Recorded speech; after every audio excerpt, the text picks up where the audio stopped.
Hello, friends. This is another episode of the program Empire of Lies, in which we talk about manipulation and disinformation in the Russian media. When foam plastic turns into a political storm, Europe under fire from cheap threats. On the night of September 10th to 11th, Europe once again saw how fragile its security is. Several dozen drones, launched, according to Warsaw, by Russia, invaded Polish airspace. Were they carrying a warhead? Number. Were they able to strike? Number. But it was these cheap devices, Gerberas, that caused panic, closed airports, meetings of the Polish National Security Council, and emergency NATO consultations. The symbolism of the event turned out to be stronger than its real destructive power. And this is perhaps the main lesson for Europe. Moscow has learned to use the cheapness of technology against the high cost of our reactions. Drones as a strategy of attrition. The Russian program 60 Minutes cynically stated, "A missile for 2 million on foam plastic."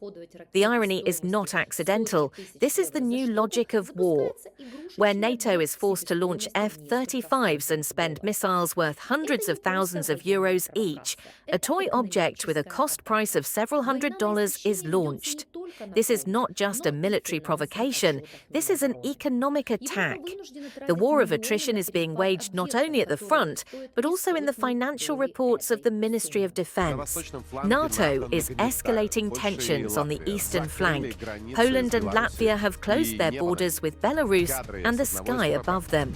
Footage from one checkpoint. It is clear that the Polish border guards have installed barriers and stretched barbed wire. At midnight, they finally stopped letting people through.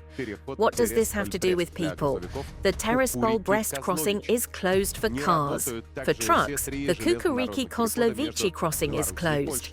All three railway crossings between Belarus and Poland are also closed. All this is for an indefinite period, said Polish Interior Minister Gerberas. The country's defense ministry has announced the transfer of a 40,000-strong group to the borders. Warsaw directly claims this is a reaction to the West 2025 exercises. Deputy Defense Minister of Poland Cezary Tomczyk recalls that the special operation in Ukraine began with similar maneuvers.